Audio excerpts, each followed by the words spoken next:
First off, I'm buddies with Chris Casamassa, who played Scorpion in the original 1995 Mortal Kombat movie. And he was at my house this past weekend and recorded a message for Lewis. So I'm going to play that real quick. Hey, Lewis, Chris Casamassa, the original Scorpion. Dude, you did a great job in the film. You brought honor to the Hazashi family, and I appreciate it. I can't wait to see you in the multiverse. That just blew my mind. Wow. Wow. I don't know what to say. It's an honor, man. That's an honor.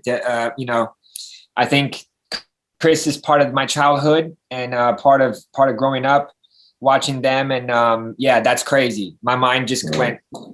Thank you, Chris. I appreciate that, sir. It's an honor. Yeah. It's an honor to have any part in this film, and yeah, I'm blown away by that. Thank you. Oh man, that was my pleasure to show you that. He's an awesome dude, man. So that now, based off that, knowing Cole's lineage, could you see the mantle of Scorpion ever being passed down to Cole in a sequel? Look, I think those are big shoes to fill, and I think that, you know, we leave Cole in a place where he's just learning about his abilities. He's just learning about his power. He's just learned about his heritage. So there's a lot of room for Cole to grow in that sense. And yes, I do think that like Cassie Cage stepped into the cage after she found her Icona and she beat Shinnok and she wins the tournament. I feel like Cole also can step into this, like Chris said, like the legacy of the Hasashi. And I think that he can do it justice in his own way. And, you're never going to fill Scorpion's shoes, but I feel like he can be his own additional iconic legacy he can create. You know what I mean? Right. There's many ways that we can go with this project. So, Mehcad, you have got some cannons for arms. Those things are as big as my quads. So knowing that, when Jax first gets his powers, was it tough for you to pretend like like you've got little baby robot arms? I mean, actually, yeah, because it was just thinking about like where my body started, where they started, and where my body ended, where they started, and like there's a scene where I'm throwing some punches and what have you, and like just sort of believably embodying the physicality of a man with toothpick arms, and and that was kind of fun. One of my favorite games is Mortal Kombat versus DC. So let's say hypothetically this all leads to a big on-screen crossover. Which DC character would you want your Mortal Kombat character to battle with on the big screen? I like your hypotheticals. That's great. A great question. Yeah. It's crazy because there is so much room for this to be, a Mortal Kombat universe, and to have this big kind of Avengers film after like 3 or 4 Mortal Kombats, and then do like a crazy crossover. So I could see that happening. For me personally, I really like the character Red Hood, and it's always been, intriguing for me. And I think that that we would have a good fight. I think that would be fun.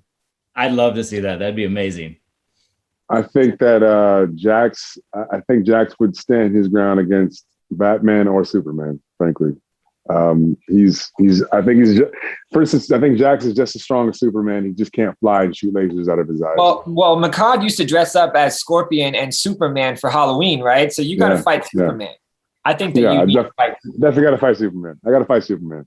Yeah, you got to see who has the best 6-inch punch. Like the old Bruce Lee movies. Yeah, boom! You got to see who has the best one. And I got to knock that little slide S up right off his chest. Hey, I didn't say it. I got no beef with Superman. I'm calling you out. Superman. Oh, there it is. To Henry Cavill himself. We're going to get that hashtag going. Guys, thank you so much for talking to me. I appreciate it. Hey, Chris, thanks for all your support, man. That's awesome. Thanks for that video. Yeah. That was so cool. That was amazing. So, Joe, on a scale of 1 to Batman's neck, how hard was it to move in that costume? It was super hard, man. I think the hardest in my career. And I was in Star Trek movie, and it was super hard, but it was still flexible. And now Mortal Kombat, my costume, a lot of like metal parts here and there. So you cannot really move that freely because the metal, they don't bend. Right. So we figured out, me and Cappy Ireland, the costume designer, we worked it out together, and in the middle of the shoot, like, throughout the shooting, like, okay, we need to, we discussed a lot. I think, Cappy, we need to fix this area. Don't make it too long. And then we kind of like, well, I don't know, probably like the costume has a journey as well. The costume is like going like me, my process, me in Sub-Zero, the costumes kind of like follow. So I love that process, to be honest. It's just great, when you and your costume designer can, sit and then talk about the costume and then tell the story. Right. So one thing, I love the movie, and I found Sub-Zero to be downright scary at times. Like, he was almost reminiscent of like classic movie monsters like Michael Myers or Jason Voorhees, right? So was the intention always for you, were you trying to make him that scary?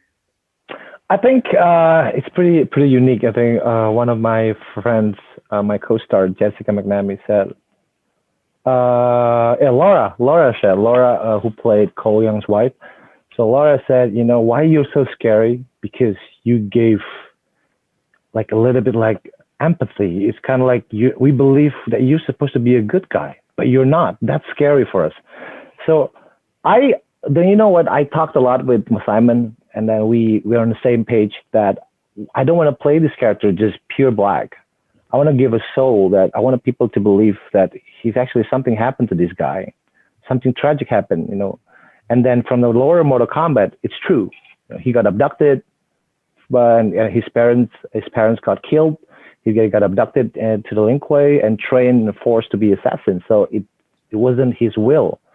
So that's sad. That's tragic for me. So I tried to put that inside Sub-Zero, and then I hope people felt that. One of my favorite Mortal Kombat games is Mortal Kombat versus DC. So hypothetically speaking, if we ever get to a point like 10 years down the road where we have some big Mortal Kombat DC crossover in live action, who would you like to see, Sub-Zero or Noob Saibot, whoever you're playing by then, who would you like to square up against on the big screen? Which DC character? I think the fans all over the world probably gonna go crazy when they see Sub-Zero fights Batman. That's gotta be the fight of the century. That's gotta be it. I think so. It's just crazy. The most iconic from Mortal Kombat and from DC, just boom. Maybe have Mr. Freeze thrown in there a little bit too, just to yeah. Mr. Freeze kind of like maybe a little bit of Mr. Freeze, and then Sub-Zero gotta like do something to get rid of him, and it's just Sub-Zero and Batman. The darkness versus ice. The Dark Knight versus ice. That's gonna be amazing. Awesome. Thank you so much for talking to me, Joe. This was a treat for me, man. So Kano was like my favorite character in the film, and Sonya Blade is just a straight badass. So you guys just, as a Mortal Kombat fan, I love the movie so much. I had such a fun time watching it. It seems like Kano is forever destined to be murdered by Sonya. Yeah. So my question is, do you think he might have won if he had two laser eyes? That's very interesting. I've obviously replayed this in my head a million times. What could I have done differently? But it is like a Groundhog Day with Sonya and Kano. But dude, don't worry about it, Chris. You think he's not going to come back? It's like comic movies. He's coming back. He's coming back, dude. I mean, I hope. Done with him. Thought I was done with him. Oh my God, the rematch is come back. The rematch is going to be so fucking epic. And dude, I am gonna, it's going. I reckon two laser eyes, 3 laser eyes. Don't even ask me where I get the third eye. I can't talk about it, but it's happening. Plus, we got to get some back and forth with you and Johnny Cage, since we know he's going to be back for the second one. Exactly. Speaking of Jessica, so Sonya and Johnny Cage have a little bit of a romantic history. So I specifically wanted to ask you if you could have any dream casting for Johnny Cage, since you kind of probably have to like make out with him and stuff. Who would it be? Well, look, if I'm just being purely selfish, I mean, I could get a bit of Ryan Gosling. I could get a bit of oh god. Hey, what's he got that I don't have?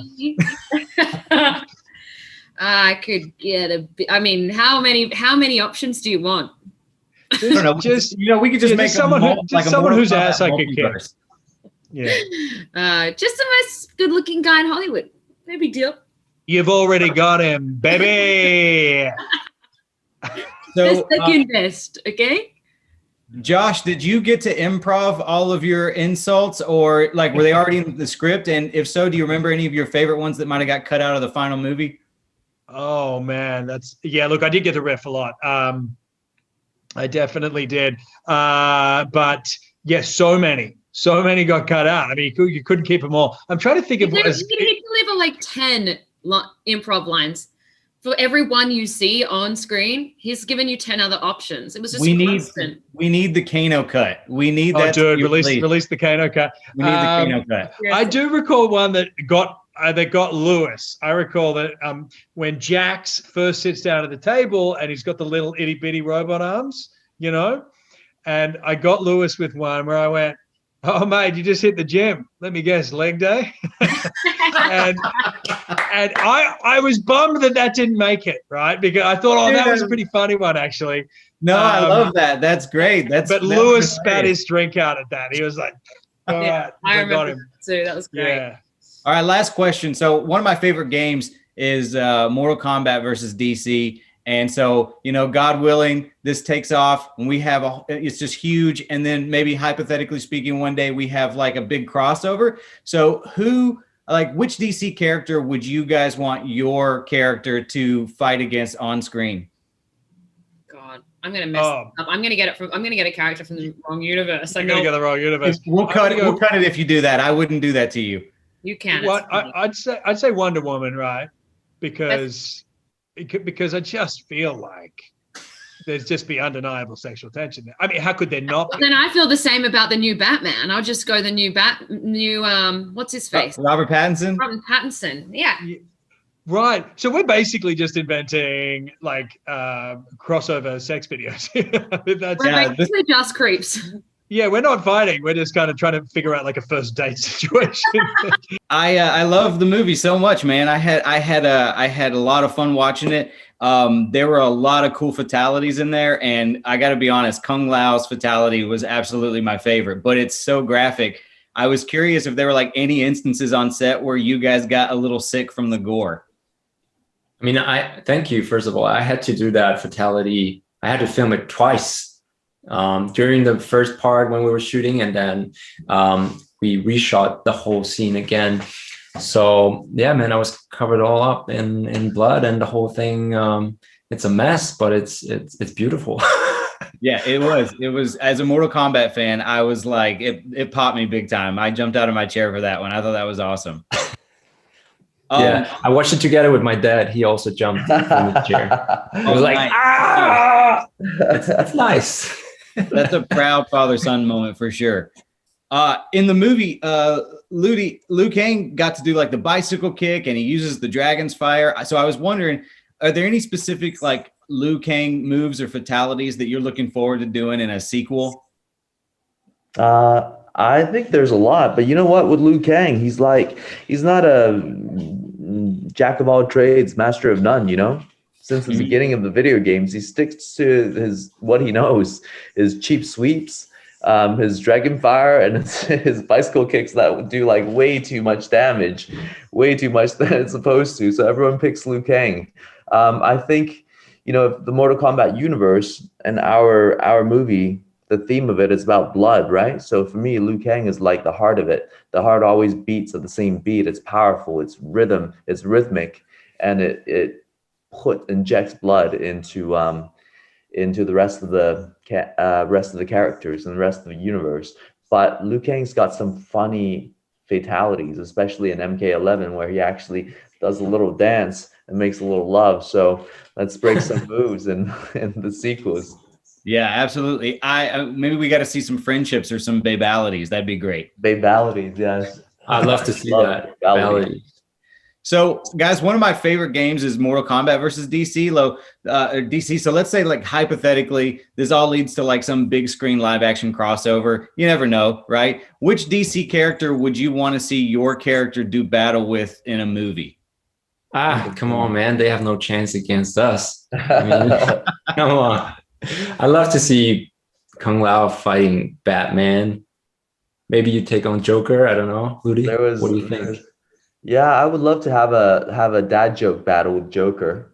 And in the extended universe, I would love to take on the Terminator. Nice. He is one of my favorite badass action movie heroes. Okay, I pick Rambo. That would be amazing. Dude, yeah, those are awesome choices.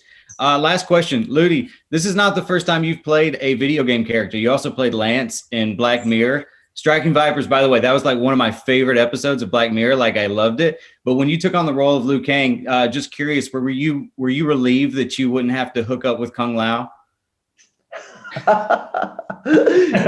Max and I would go way back, so that would be like terribly wrong, because we're like brothers in real life. That would be wrong on so many levels. Strange. But we've actually known each other for over 10 years.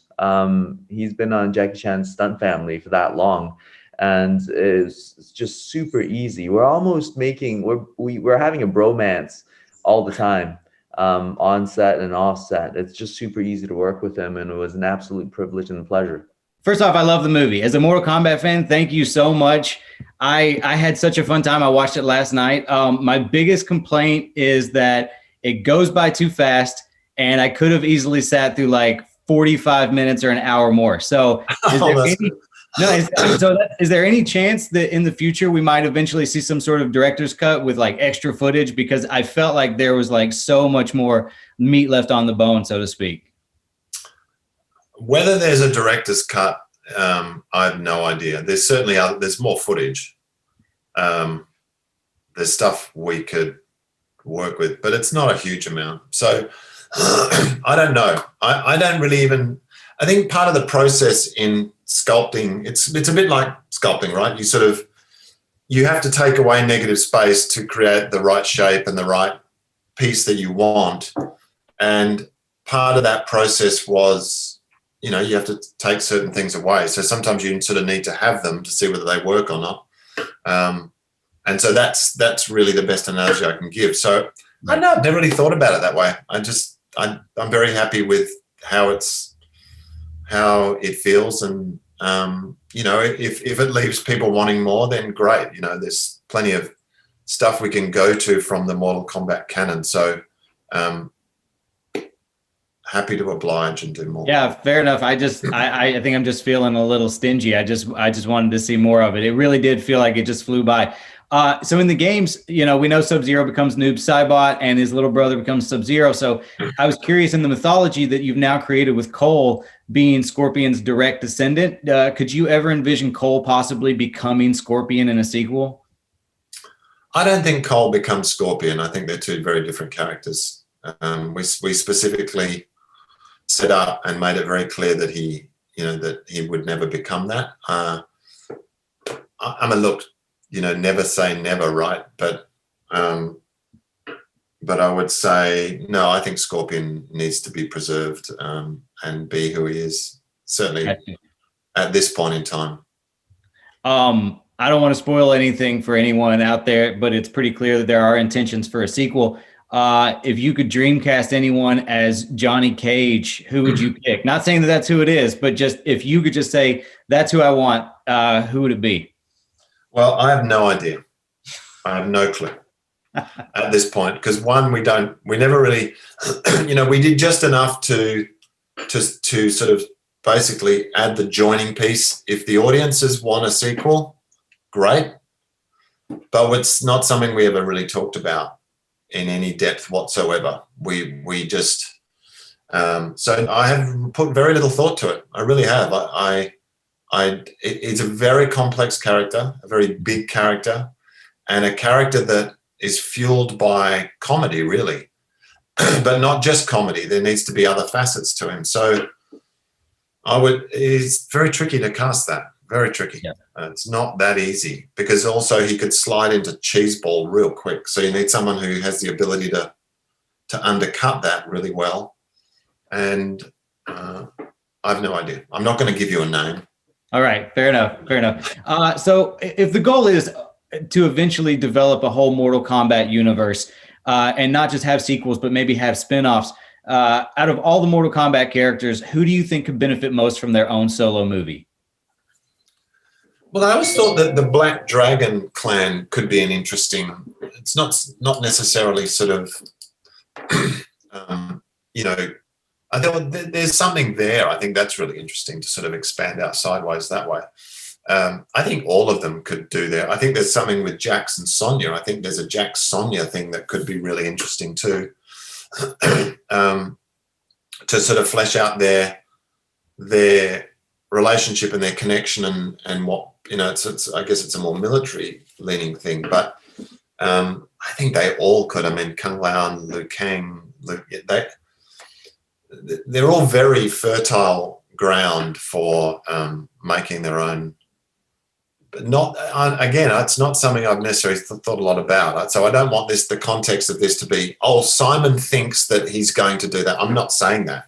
Yeah, absolutely. It's just like, I think there's lots of opportunities throughout, but one step at a time.